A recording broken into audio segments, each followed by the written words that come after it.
Sabia que o céu já foi azul? Assim começa Colapso, trazendo uma realidade pós-apocalíptica que questiona o futuro da civilização como a conhecemos. Uma obra publicada de forma independente que em pouco tempo conquistou uma legião de leitores. O nosso convidado de hoje é Roberto Denser, escritor ou simplesmente contador de histórias, como ele se define. Fala pessoal, tudo bom? Hoje eu estou aqui com o Roberto Denser, cara que é escritor, é um livreiro apaixonado por livros, já trabalhou em diversas profissões, mas a paixão dele está na literatura. Bem-vindo, Roberto, obrigado por ter aceitado o convite. Eu, eu que agradeço pelo convite, né? Estamos aí. Então, Roberto, eu sabe que eu estou procurando assim ansiosamente o Colapso, cara, porque desde que eu conheci teu trabalho eu estou apaixonado assim, pelas coisas que eu vi. Eu queria muito ler o livro. Todos os reviews que eu encontrei são excelentes. Assim, eu não vi nenhum review mediano. E eu tô curioso, cara. Como é que eu faço para achar esse livro, cara? Cara, então, tudo que eu posso te falar no momento é que Colapso foi um fenômeno pessoal, né? Eu publiquei sem muita pretensão, na verdade, porque eu já tinha publicado 2 livros antes do Colapso, e os 2 livros eles tinham se saído mais ou menos bem no mercado independente para leitores de livros digitais, né? No Kindle e tal. E o Colapso ele saiu dessa praça, cara, ele saiu dessa esfera e de repente virou uma bola de neve. E, e no boca a boca, desde que eu trabalhava na livraria, eu falava que existe um fenômeno de marketing de livro que é incontornável e incontrolável por parte de todo mundo, da comunicação, das editoras, seja lá o que for, que é o fenômeno do boca a boca. E Colapso acabou caindo nessa onda, né? Pegou essa onda aí do boca a boca e de repente virou uma coisa muito além do que eu esperava, muito além do meu controle. E, enfim, o resultado é que hoje ele não está mais no ar, né? E meio que foi essa semana agora. Não posso falar por quê ainda, mas em breve virá uma surpresa muito legal para os leitores de Colapso, para os fãs de Colapso e para os futuros leitores de Colapso também. O que eu posso adiantar é que foi uma recepção muito positiva, tá? Inclusive muito além do que eu esperava, pessoalmente, como autor, né? Imagina um autor, né? Ele já escreve pensando, pô, vai ser legal, é uma coisa que né, eu gostei de fazer, vai ser recebido bem. Acho que todo autor pensa mais ou menos dessa forma. E foi muito além disso, é, ao ponto de, de ter sido necessário tirar ele do ar esses dias aí. Mas, ó, para a galera que acompanha o canal, para os futuros, né, que vierem aqui e tal, a novidade é maravilhosa para todos nós. Para mim, enquanto eu estou, para leitor, para todo mundo, para o mercado, vem aí para arrasar uns quarteirões aí, né? Se tudo der certo. Ah, cara, aí já tá gerando uma ansiedade dupla. Uma para né, ver, esperar qual é o resultado aí desse sucesso, cara, e outra para poder ter acesso à leitura aí, essa obra que eu achei muito legal, pelo que eu vi da sinopse ali, que aborda essa questão meio apocalíptica, né? E, enfim, é uma coisa é um assunto que eu gosto muito de consumir, assim. Cara, então, na verdade, ele partiu de uma ideia muito básica, né? Eu acho que todo mundo já especulou sobre o fim do mundo. Todo mundo, né, cara? Né? Na infância, a gente sempre comenta sobre o fim do mundo, né? Um assunto meio recorrente na vida de todo mundo. E comigo não foi diferente. Eu queria levar a espécie humana aos seus limites, não é? E eu sou um leitor apaixonado de 2 gêneros, que é a história, né? Livros sobre história e livros de divulgação científica. E de horror, né? De horror é um terceiro gênero. Na verdade, o horror é o primeiro gênero pelo qual sou apaixonado. Mas fora da ficção, os gêneros pelos quais eu sou apaixonado são a divulgação científica enfim. Aí eu estava juntando as coisas aqui, né? Juntando a matemática na minha cabeça meio maluca. E eu comecei a imaginar o seguinte cenário. Como a espécie humana reagiria, né, se o homem fosse um homem, imagine, vamos lá, que nós pegamos aqui o homem pré-histórico e colocássemos num contexto de pós-história, né, de pós-civilização.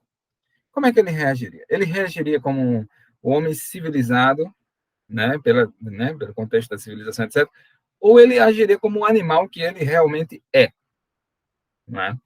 E eu resolvi brincar com isso, cara. O colapso ele começa com mais aproximadamente 40 anos depois do que eles chamam de Marco Zero. É o evento que causou o fim da espécie humana, o fim da civilização, etc. E o homem, basicamente, está no seu estado de natureza, mais uma vez, né? E agindo conforme. É um livro hobbesiano. Eu ataco diretamente a tese de Rousseau, do bom selvagem, a sociedade corrompe, a boa natureza do homem, etc. E abraço, e inclusive, estou reafirmando aqui contigo, eu abraço a tese do Hobbes, que o homem é o lobo do homem, né? Homo luminis lupus. Que é isso? Nossa natureza, em essência, é predatória, é agressiva, é autopreservativa, e daí por diante, e eu acho que é isso. E se nós colocarmos o homem, como ele é o Homo sapiens, para enfrentar os seus próprios limites, ele vai agir prioritariamente de acordo com seus instintos e não de acordo com seus valores. Né? Colapso ilustra Interessante, isso. cara. É interessante porque filosoficamente eu fico me questionando se é possível que o homem ele às vezes consiga, ele às vezes haja de uma maneira social, assim, né, no sentido de se aproximar das pessoas em busca de um bem comum, enfim, por uma questão de autopreservação, né, do tipo, sozinho eu não sei, eu sei que eu não vou conseguir, mas se eu me juntar a outras pessoas, então isso não seria um mecanismo de defesa dessa natureza animal do homem, assim? Total, total, cara. E em colapso, eu abraço essa tese, como eu te falei. É, muita, vamos lá, um panorama geral. Colapso teve uma recepção muito, muito, muito positiva por parte dos leitores. Não sei, não quero entrar aqui naquela esfera daquela discussão sobre as pessoas veem uma determinada espécie de violência e se identificam com uma ânsia ancestral que elas não podem realizar ou confirmar, seja lá o que for. Não quero entrar nessa esfera. Mas é, o livro é extremamente violento e ele é violento mesmo, tá? É, mas uma característica muito, muito presente na história, e eu sou um desses autores que preza pela história, tá? Eu não escrevo para fazer proselitismo, levantar bandeira A ou B, eu escrevo para contar uma história, eu sou um contador de história. Há um grupo que mesmo que tenha um ou outro elemento que seja fraco, digamos assim, para se autopreservar, ele se junta a um grupo forte e compartilha aquilo que ele tem. Vou te dar um exemplo prático, assim, um exemplo real que está no livro. É uma senhorinha que participa do grupo mais forte do livro, que o que ela tem a oferecer, em termos práticos, digamos assim, ela é uma especialista em medicina alternativa, em plantas medicinais, ela sabe o que é uma planta antibiótica, coisas assim. Enquanto que tem nesse mesmo grupo do qual ela participa, com isso, oferecendo isso, tem nesse mesmo grupo um brutamontes assassino, sociopata, digamos assim, que não faz a menor questão de virar do avesso, seja lá quem for, desde que atravesse seu caminho. Sabe? É o cara que vai pegar uma espingarda calibre 12, enfiar na boca de seja lá quem for e estourar do avesso, simplesmente porque tropeçou no meu calo. Entende? Entretanto, esse protege aquela e aquela, quando este precisa da ajuda daquela, de uma planta, né, antibiótica, ou seja lá o que for, ela está ali. Então, assim, é um grupo que se fortalece através da força e da fraqueza ao mesmo tempo. Isso está no livro também. Eu acho que tem um pouco de como funciona a sociedade também. Né? Concordo totalmente contigo, cara. Eu fiquei interessado justamente por essa, não é uma crítica social, mas essa maneira de abordar, porque eu acho que isso acontece em todas as esferas, talvez de uma forma não tão não tão explícita, né, mas é bem comum que isso e o teu livro todo se passa no Brasil, os personagens eles têm características brasileiras mesmo, tu consegue enxergar, assim, após o fim do mundo, após o Marco Zero, ainda é possível de haver essas distinções, assim, o brasileiro, o americano, porque acabou, né, joga Então, tudo cara, no... no contexto do livro, eu pego o Brasil, certo? Eu pego personagens brasileiros, cenário Brasil. Não sei o que aconteceu lá fora. Assim, meus personagens, eles sabem o seguinte: os hemisférios, eles sofreram congelamento quase súbito, tá? Então, tanto o hemisfério norte quanto o hemisfério sul estão absolutamente congelados. Então, eles não sabem, como a comunicação foi cortada, etc., eles não sabem exatamente o que é que está rolando para lá, né? O cenário é limitado. Vai saber o que é que está rolando lá na França, sei lá, na Europa, não sei. Pode ser que tenha sobreviventes, pode ser que não. A última notícia que eu recebi é que está congelado, né? Digamos assim. No Brasil, o hemisfério sul está totalmente congelado. São Paulo tá fria para cacete, mas não está congelada ainda. O Rio de Janeiro está inundado. É, a orla, digamos assim, né, a parte litorânea do país inteiro, ela foi reduzida para caramba, porque com o aumento do congelamento e,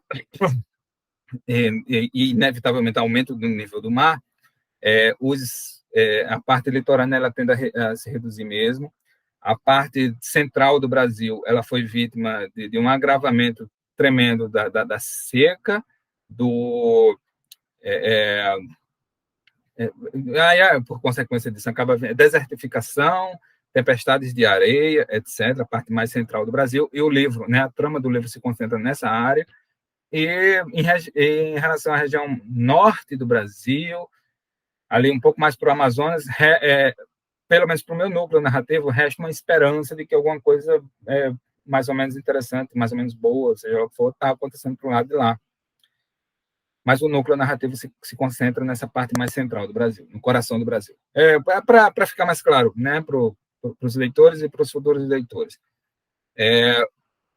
Há um bloco muito forte, muito poderoso ali em Brasília, exatamente em Brasília, né, no coração do Brasil, né, que chamam, e há um núcleo muito mais poderoso ali, um pouco mais abaixo, ali na região de Minas. E, eventualmente, vai haver um confronto. Por motivos específicos que estão lá no livro. É uma região mais nuclear, né, do Brasil, digamos assim. Há um personagem que se chama Espanhol, mas ele não é espanhol porra nenhuma, né? Tem até uma brincadeira no meio do livro que, quando ele encontra um núcleo principal, o líder do grupo principal pergunta: mas a Espanha ainda existe?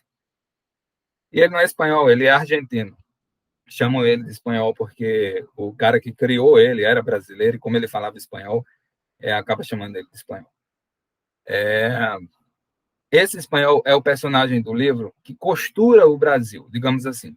Ele é um personagem que, no Brasil apocalíptico, né, pós-apocalíptico, ele costura todos os cenários. Ele veio andando lá da Argentina, passou pelo Rio Grande do Sul congelado, andando às vezes de skate quando dava, quando tinha algum trecho que dava para andar, e às vezes a pé, muitas vezes a pé, né, a maioria das vezes a pé, na verdade, e vendo tudo, vendo corpos congelados, ossadas, sem encontrar ninguém, sem cruzar com ninguém, achando que era o último homem vivo no planeta, na Terra.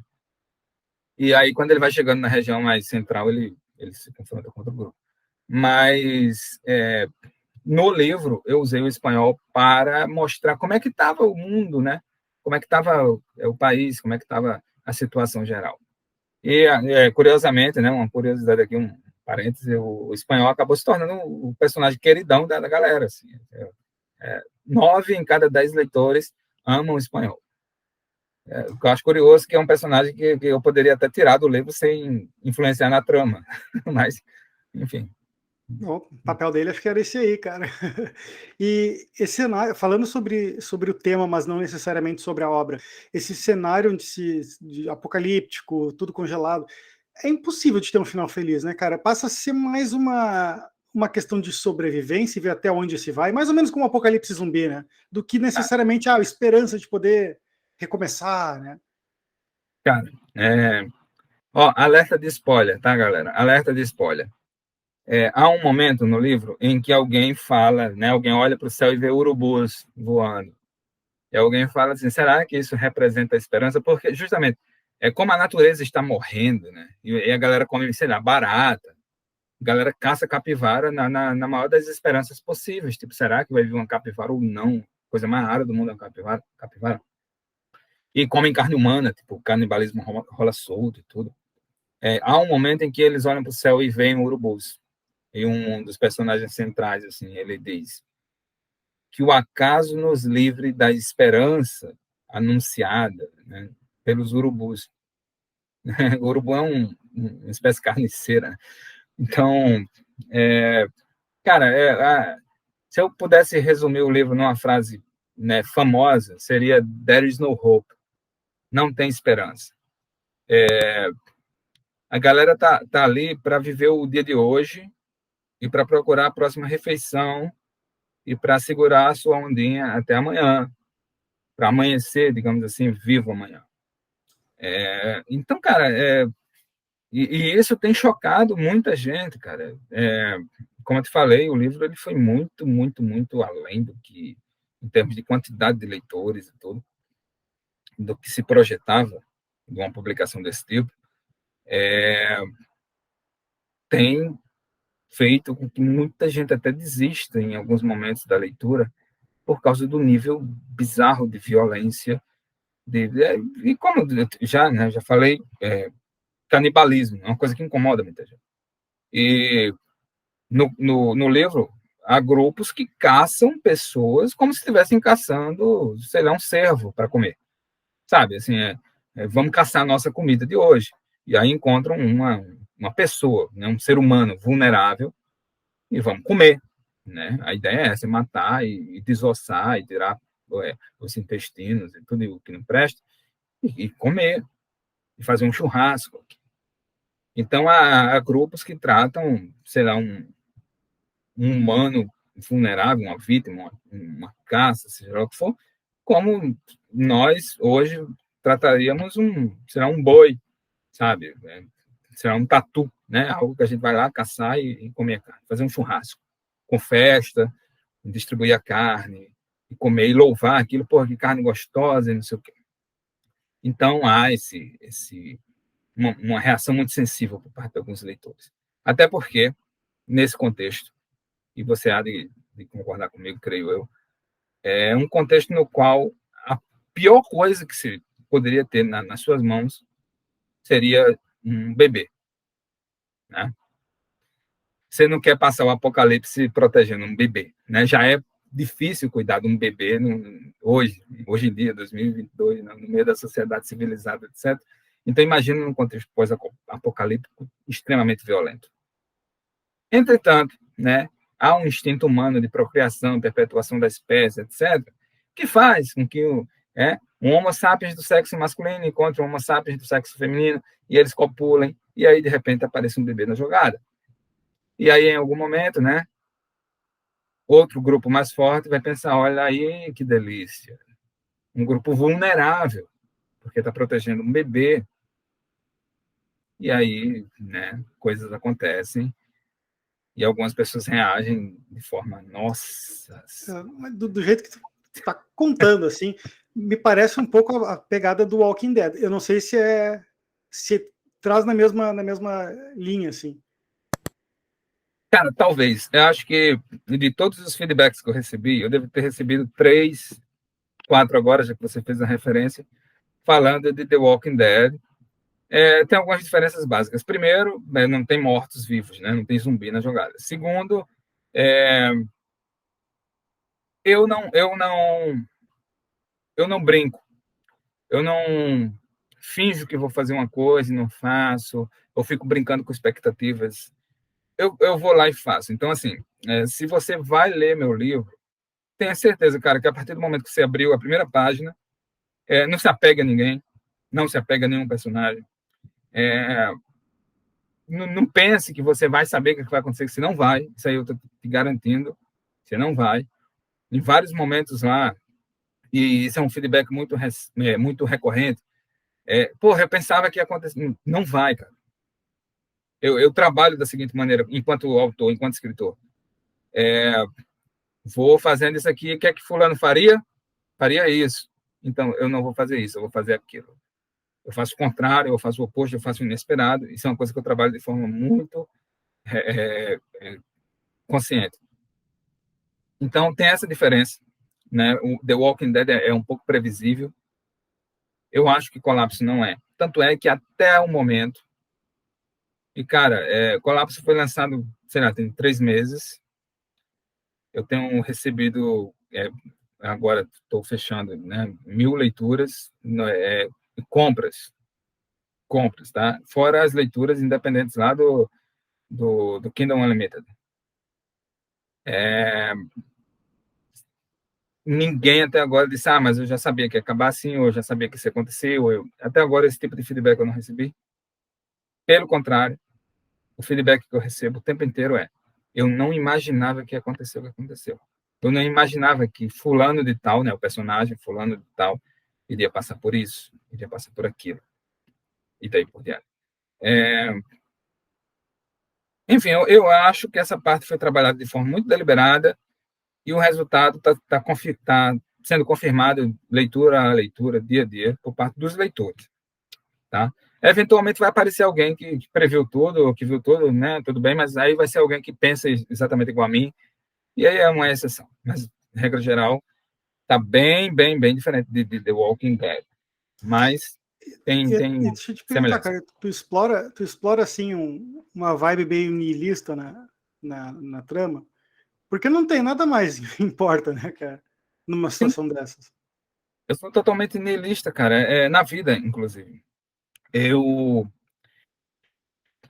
A antagonista do livro, antagonista é uma mulher, né? A antagonista de Colapso, ela é fruto direto de uma frase do Nietzsche que eu acho maravilhosa, que é: quando você luta contra monstros, você tem que tomar cuidado para não se tornar também um monstro. Quando você olha para dentro de um abismo olha para dentro de você. Eu acho isso magnífico. Eu criei um antagonista que é isso. Ela luta contra monstros, cara. E você, lendo o livro, você vai compreender a luta dela, você vai aceitar a luta dela. Você vai dizer, caralho, é isso mesmo, eu quero lutar com ela junto. Quero entrar. Entretanto, você vai perceber que quem luta contra monstros, às vezes, se torna também um monstro. Então, é uma frase niilista, e, né, de um autor niilista. E, enfim, é niilista. O livro é niilista. There's no hope, como eu falei, né? Não tem esperança. É robesiano também. Então, o mal, o que se entende pelo mal, né, digamos assim, porque o mal é muito mais amplo do que digamos assim, um problema filosófico é muito mais amplo que isso, porque se a gente pega a natureza, né, se a gente tira a espécie humana da história, sei lá, do cenário global e deixa apenas a natureza, os animais que não somos nós, porque nós também somos animais, mas tira os animais autoconscientes, etc., deixa apenas a fauna e a flora, sem o Homo sapiens no meio da história, a gente vai ver que não há divisória entre o bem e o mal, que as coisas simplesmente são, não é? Que o bem do leão é o mal do cordeiro, né? Do antílope, não é? Então, eu exploro isso e eu levo isso às últimas consequências, cara. Algumas pessoas estão se incomodando com a parte gráfica, com a violência, com tudo, mas eu acho que tá que eu coloquei um tema para ser discutido aí, sabe, na mesa, e que eu acho que vale a pena ser discutido, não é? Hoje em dia, no meio da civilização, nós discutimos muito a moral, o bem, o mal, o que é certo, o que é errado, o que merece ser cancelado, o que não merece ser cancelado, etc. Quando nós esquecemos o primeiro grande fator de qualquer discussão, que é: nós somos animais. Ponto. Acabou. Cara, a primeira, é o básico do básico do básico. Né? Nós somos primatas, inclusive, né? Nossa espécie, primatas. Muita gente esquece disso para começar a discussão. Né? Eles colocam o Homo sapiens num nível muito superior, acima do bem e do mal, acima da fauna, e eu acho que não é por aí. E aí depois vem as outras questões, sociedade, o que é inato, o que não é inato, o que é psicologia, o que é social, etc. E daí por diante. Eu coloquei e talvez isso explique um pouco do sucesso do livro. Eu coloquei algo para ser discutido, sabe? Eu coloquei algo na mesa assim, ó, tá aqui uma situação, apesar dessa não ter sido minha preocupação, sabe? Assim, como eu te falei no início, eu sou um contador de histórias, então eu só me preocupei em contar uma história. Eu não levantei bandeira nenhuma. Não tem isso de dizer, o Dancer acredita nisso, não tem. Isso aí, qualquer pessoa que tentar fazer isso vai estar viajando muito assim na história. Mas a história existe, a história está aí, e há pontos a ser discutidos, sim, né? Se a galera quiser discutir. Eu acho que isso explica um pouco, mexe com algumas paixões, então, com algumas convicções também, entendeu? Acho que é por aí. Sim, cara. O colapso, ele foi uma. Pelo que eu entendi, assim, tu não. Foi meio surpreendedor para ti essa repercussão tão rápida, digamos assim, da obra. Mas tu sempre escreveu, eu vi que tu teve outras obras antes, né, também, de contos, né, e tu teve uma outra que não era contos, era. Me fugiu agora a palavra, cara. Era uma novela. Para Elisa. Paralisa. Deixa eu ilustrar um pouco da minha trajetória enquanto escritor. Eu comecei, né, como escritor de horror, lá, sei lá, final dos anos 90, início dos anos 2000, eu tinha para 15 anos, mais ou menos, 14, 15 anos, eu comecei a escrever histórias de horror. Era minha paixão. Eu era obcecado. A galera lá do meu bairro dizia, ele é a enciclopédia viva dos filmes de terror. Era a minha grande paixão. Eu comecei a escrever. Enfim, eu datilografava na época, eu tenho máquina de escrever, ganhei do meu pai. Escrevi contos pra caramba. Meu primeiro conto eu mandei para uma revista de circulação nacional. O editor da revista me respondeu, dizendo que a revista era especializada em cinema de horror, né? Mas eles disseram que, apesar da revista ser especializada em cinema de horror, eles acharam meu conto tão interessante que estavam estudando publicá-lo numa das edições futuras da revista, etc. Enfim, isso não tem um final feliz, porque, sei lá, uma edição depois a revista faliu. Mas foi suficiente para me dar um impulso, assim, de entender que o que eu fazia podia ser aceito em algum canto, sabe, em algum momento.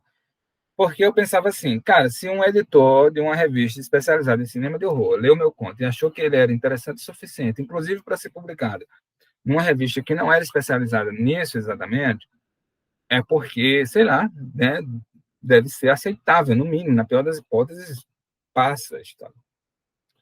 Enfim, eu passei anos escrevendo histórias de horror, etc. Mas acabei me envolvendo com grupos literários, meio que desprezavam o gênero, fiz letras, e você sabe tão bem quanto eu que há um preconceito com o gênero horror, fantasia, ficção científica, etc. Há grupos, inclusive, que consideram subgênero literário, daí por diante. E eu acabei entrando na onda, né, de querer fazer aquilo que aquela galera fazia. E passei um tempo, né, querendo fazer o que eles faziam também para ver, né, se dava certo. Enfim, estava experimentando, estava tentando me descobrir como escritor ainda. Apesar do horror, do terror, sempre tem sido minha paixão. E eu publiquei um livro de contos, né? Meu primeiro livro de contos foi um sucesso inesperado. Acho que o mérito nem é meu, na verdade. Era um livro de contos, contos sobre a solidão, inspirados nas músicas dos Beatles. Eu acho que o mérito mais dos Beatles do que meu. Eu estava procurando aqui um exemplar fácil, mas não tem fácil aqui. Enfim, eu acho que o mérito é mais dos Beatles do que meu. Acabou sendo pirateado, para você ter ideia do alcance que teve. Foi pirateado, fizeram até audiobook do livro. Vendeu para cacete. Enfim. Mais ou menos nessa onda ainda, nessa praia, eu publiquei o Paralisa, que é uma novela, ele é fininho e tudo, mas é uma espécie de documentário. São vários depoimentos de vários personagens falando sobre o que aconteceu. A personagem principal, Elisa, ela não existe no livro, ela é vista apenas através dos olhos de outros, né? Porque ela está morta e a galera está falando sobre quem ela era antes de morrer e sobre como ela morreu. O Paralise teve uma recepção muito tacanha, né, digamos assim, em relação ao Orquestra dos Corações Solitários. Foi lido aqui e ali. Enfim, não foi muito bem recebido pelos leitores, talvez até pelo formato, não sei como foi. Mas aí o Colapso, que eu escrevi em 6 semanas, é um livro de 102 mil palavras, mais ou menos. O que dá no Kindle, né, foi a plataforma que eu escolhi publicar, 429 páginas. Foi um boom, assim, foi e eu tenho recursos limitados de marketing, de divulgação, tudo, né? E apesar disso, o livro virou um fenômeno do boca a boca, como eu falei, foi adotado por clubes de leitura, galera leu, galera comentou, galera resenhou, galera saiu divulgando por conta própria, e-mail, porque eu ponho meu e-mail no arquivo do livro, né? Se você quiser falar alguma coisa com o autor, tal, manda e-mail, não sei o quê. Recebi e-mail pra cacete, mensagens, pessoas me adicionando, tudo, reagindo ao livro, de alguma forma, para o bem ou para o mal.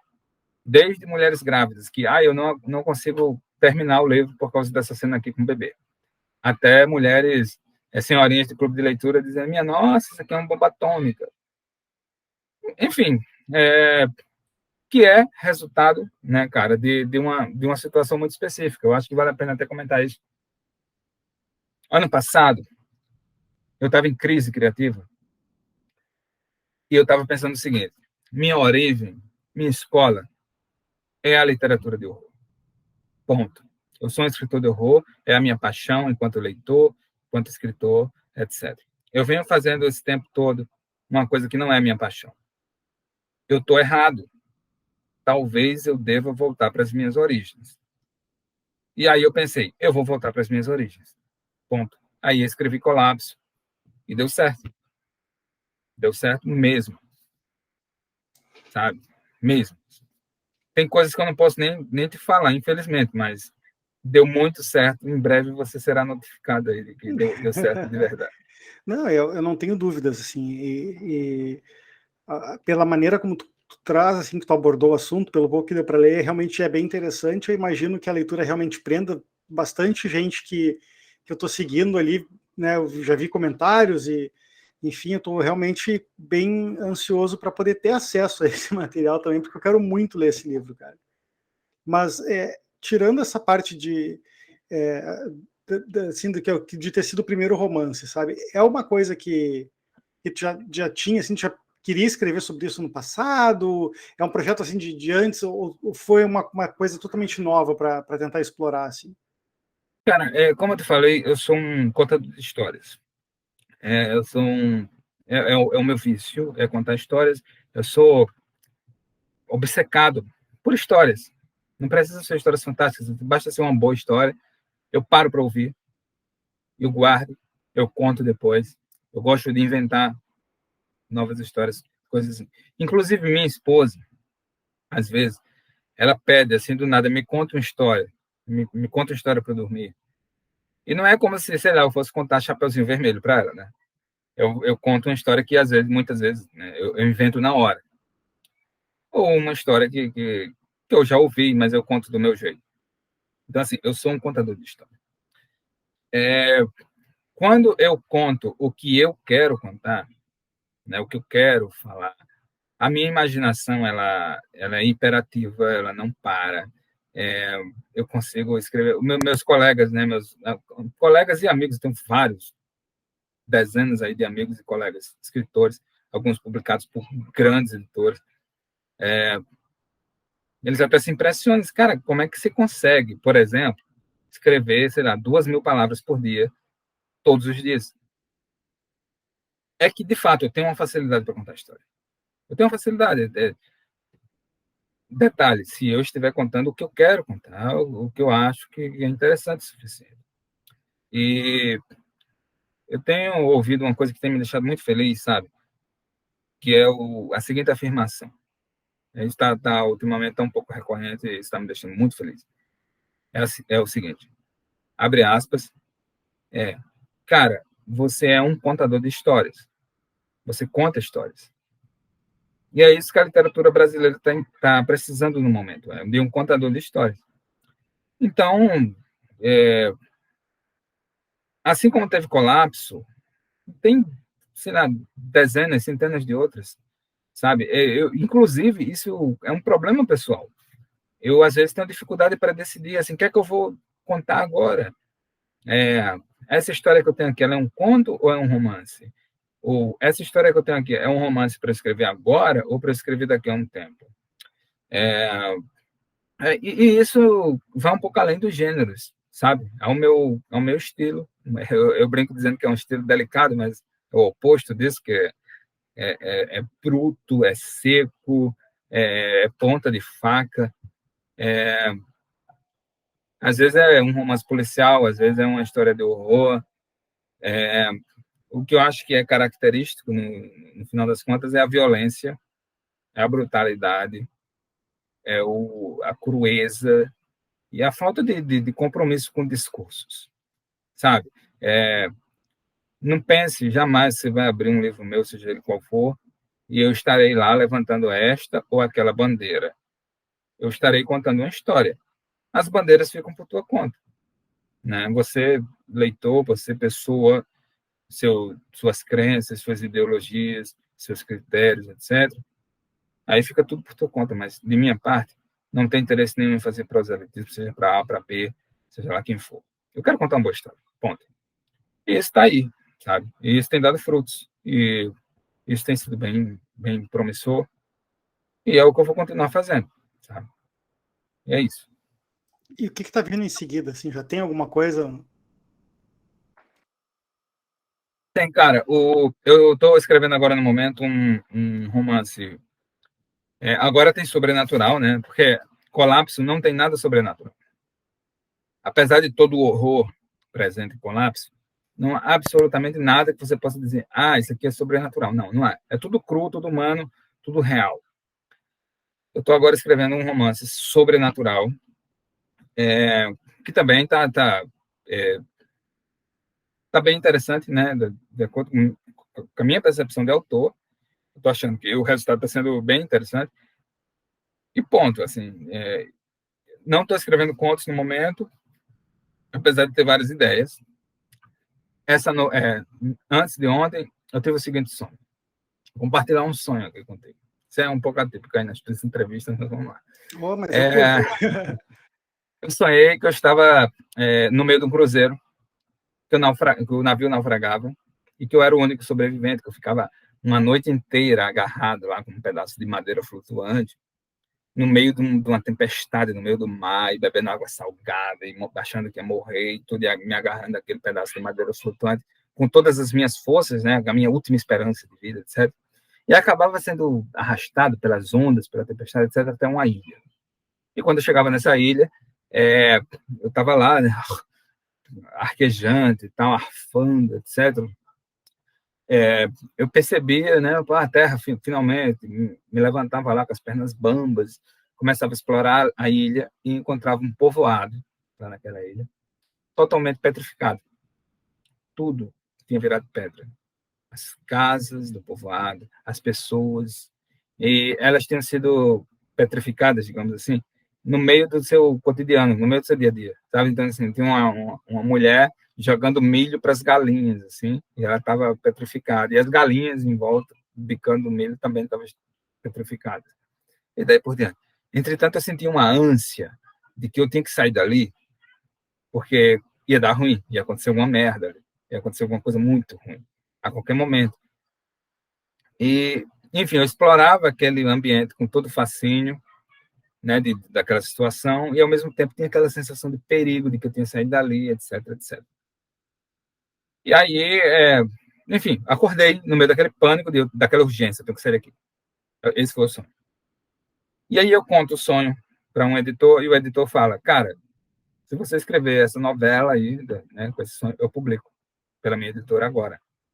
Escreve e me manda.